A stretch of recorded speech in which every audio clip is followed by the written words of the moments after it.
An Ariana Grande concert is the last place anyone would expect a deadly attack, but in 2017, that's what would take place.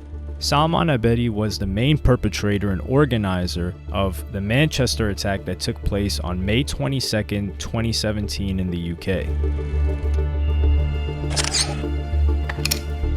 Salman Abedi was a British Muslim that was born and raised in a family of Libyan refugees who ran to the UK from the government of Muammar Gaddafi. While at school, his behavior and way of thinking had already raised red flags among his teachers and fellow students. His father and Salman were both members of the Libyan Islamic Fighting Group and were engaging in numerous fights trying to overthrow Gaddafi while they were in Libya. It's suggested that during this time, while in Libya, Salman was radicalized, and more than once he visited convicted terrorist Abdel Rauf Abdullah in prison. Also, Salman was full of anger at the fact that a lot of Syrian Muslim children were dying at the hands of the USA. Not only that, but the death of his close friend Abdul Hafida at the hands of the Manchester gang was pushing Salman towards vengeance and seeking revenge. Despite being already on the radar of the police and British security services because of the theft and assault, specifically receiving stolen goods and assaulting a female at college for wearing a short skirt, he wasn't considered to be a high risk to security and never was under suspicion of having radical views. On top of that, several other members of the Libyan diaspora in the UK and one community worker had stated that they warned authorities about the fact that Salman may be a threat in the near future, especially after he said, "I am supporting terrorism and being a suicide bomber is okay." But nobody seemed to care. Before the bombing took place, Salman acquired the bomb-making material and constructed the bomb himself. And on May 18th and the 21st, Salman visited Manchester Arena twice, presumably to get to know the place better. You may wonder, how did it happen that nobody saw this Libyan man carrying an enormous backpack toward the entrance to the Manchester Arena? It's possible because several security failures had taken place. Victoria Station, City Room, and Manchester Arena are all located in close proximity to each other. Salman Abedi arrived at 8:30 p.m. at Victoria Station via the Metrolink. Two police officers who patrolled the area from Victoria Station to City Room passed Abedi by at 8:48 p.m. without even noticing the man. It remained unclear why they didn't pay attention to him, possibly because maybe they were getting something to eat or they thought anything was unlikely to happen. So when Salman went into the City Room at 8:51 p.m., there were no police officers who were patrolling the area. Shortly after, Salman was spotted by a security guard who wasn't suspicious of his huge backpack either. Abedi hid in the blind zone from CCTV cameras for 20 minutes and then left the City Room at 9:10 p.m. and moved towards Metrolink once again, where he spent quite some time before heading back to the Manchester Arena. After that, he remained hidden in the same blind spot zone for another hour. At 10:15 p.m., a member of the public reported that he saw a suspicious man with a backpack, and a security guard tried to reach the control room, but there was no answer. Presumably at the same time, Salman called his mother and brother to say a few farewell words. As soon as Ariana Grande was leaving the scene and the concert was over, fans, including families with children, started moving to the exit, and a massive explosion shook the venue at 10:30 p.m.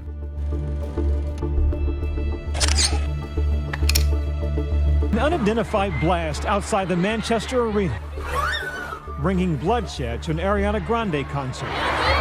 22 confirmed dead, including children. Confusion, fear, panic are the main words that could describe a horrific event like that. When the bombing happened, it was natural that all people were frustrated and scared for their lives and ran to the exits of the hall. They weren't going to do it in a calm fashion because fright was pushing them to get very far away from that place. The majority of the fans were moms and daughters, with a few exceptions of entire families, which created mass hysteria. Aaron McDougall, 20, from Newcastle said, "There was a loud bang at the end of the concert. The lights were already on, so we knew it wasn't part of the show. At first, we thought it was a bomb. There was a lot of smoke. People started running out. When we got outside the arena, there were dozens of police vans and quite a few ambulances. Through the massive screams, some could hear the piercing wailing of sirens, which meant that help was on the way."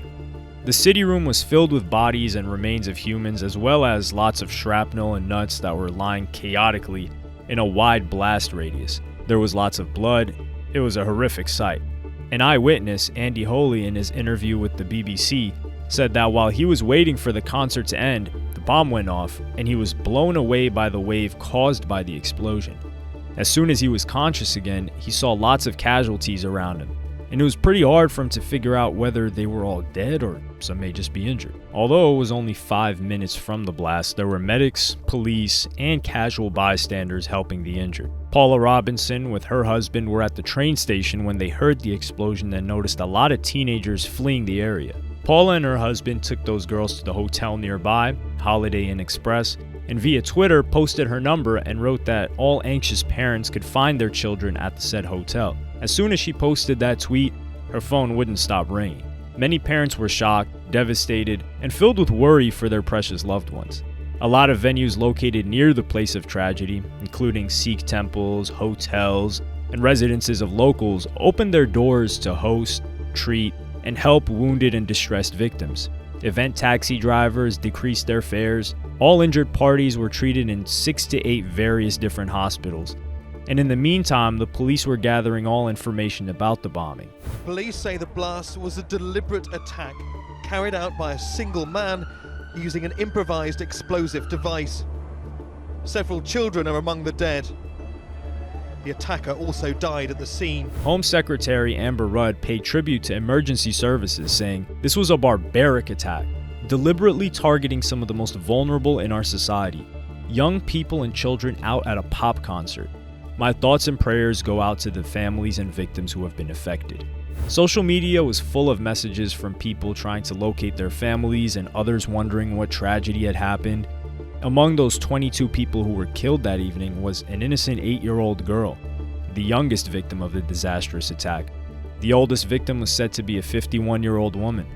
Initially, the report said that no more than 59 people were injured, but as the case developed, the final number was 1,017 people who had injuries of different stages of severity.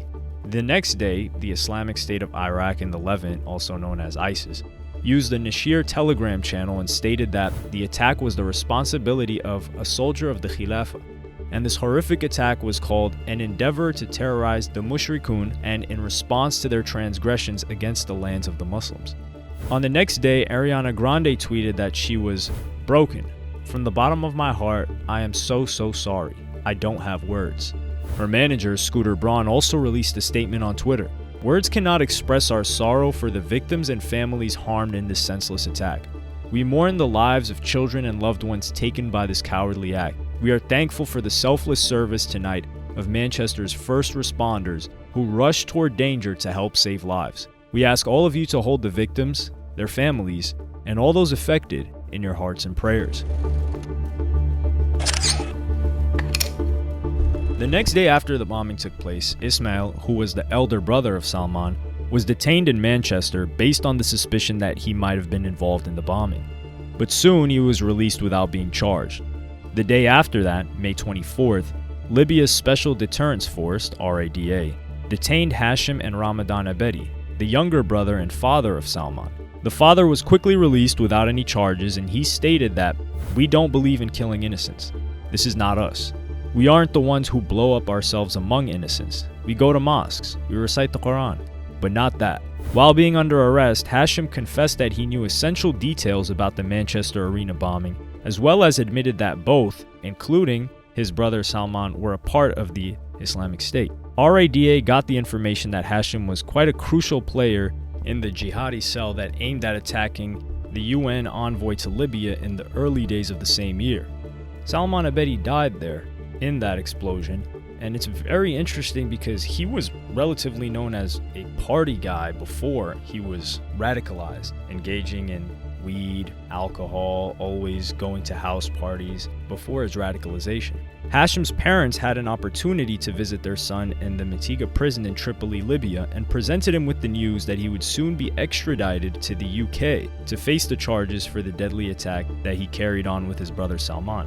The organization's spokesman that arrested Hashim stated that Abedi's reaction to the news of extradition was dire. He kept saying, "I don't want to go," and repeated this to his family and everyone in prison. He was in a state of shock, and he was worried because he felt that everyone was so angry at him in Great Britain because of what his brother had done.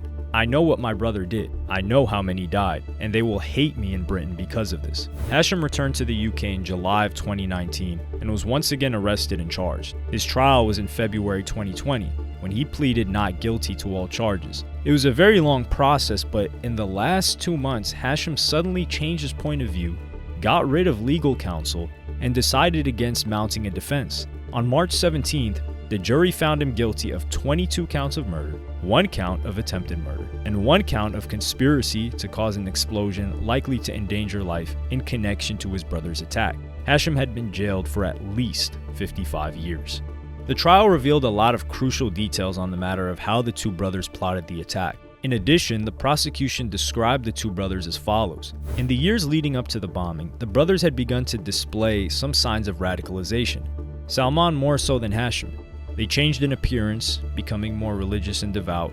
They talked about Libya, the conflict there, and expressed support for ISIS. Nevertheless, post-attack, it appears highly likely that Salman and Hashim's extremist views were influenced by their father, Ramadan Abedi, and fostered by other members of their immediate family. A few days after the attack, Ariana also released a statement. Our response to this violence must be to come closer together, to help each other, to love more, to sing louder, and to live more kindly and generously than we did before. I'll be returning to the incredibly brave city of Manchester to spend time with my fans and to have a benefit concert in honor of and to raise money for the victims and their families. The same year the bombing occurred, Ariana visited a few fans who were harmed during the tragic concert and posted a few photos to her Instagram page, adding heart emojis and I love yous as a caption.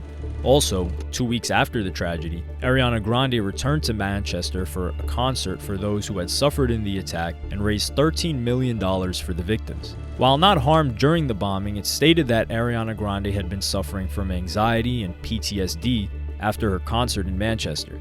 In the interview with British Vogue, she said, "It's hard to talk about because so many people have suffered such a severe, tremendous loss. But yeah, it's a real thing. I know those families and my fans and everyone there experienced a tremendous amount of it as well. Time is the biggest thing. I feel like I shouldn't even be talking about my own experience. Like I shouldn't even say anything. I don't think I'll ever know how to talk about it and not cry." As a way to deal with the pain, Ariana wrote a hit, No Tears Left to Cry. Each time when it's the anniversary of the tragedy that took away the lives of 22 people, Ariana Grande shows her support. She wrote a post honoring the victims of the disaster on May 22nd, 2021. Although grief is ever present and our relationship to it is constantly evolving and expressing itself in different ways every day, year-round, I know that this anniversary will never be an easy one. Please know that I'm thinking of you today. Manchester, my heart is with you today and always. John Atkinson, Courtney Boyle. She goes on to list all of the names of the people that had passed away. Before Christmas 2022, Ariana sent Christmas presents to the patients of Royal Manchester's Children's Hospital, Wythenshawe Hospital, North Manchester General Hospital, and Trafford General Hospital. Thank you, Ariana. We're so excited to receive Christmas gifts for young patients across our hospitals from Ariana Grande. Tanya Hamid, who's the interim director of Manchester's Foundation Trust Charity, added, "It's so wonderful that Ariana has once again been so thoughtful and made the special donation to our family of hospitals. We know Manchester, and in particular Royal Manchester Children's Hospital, holds a special place in Ariana's heart." This was one of the most tragic incidents, something that you would never expect to happen at a pop concert of all artists, Ariana Grande, and hopefully it remains the last time for something like that to ever happen.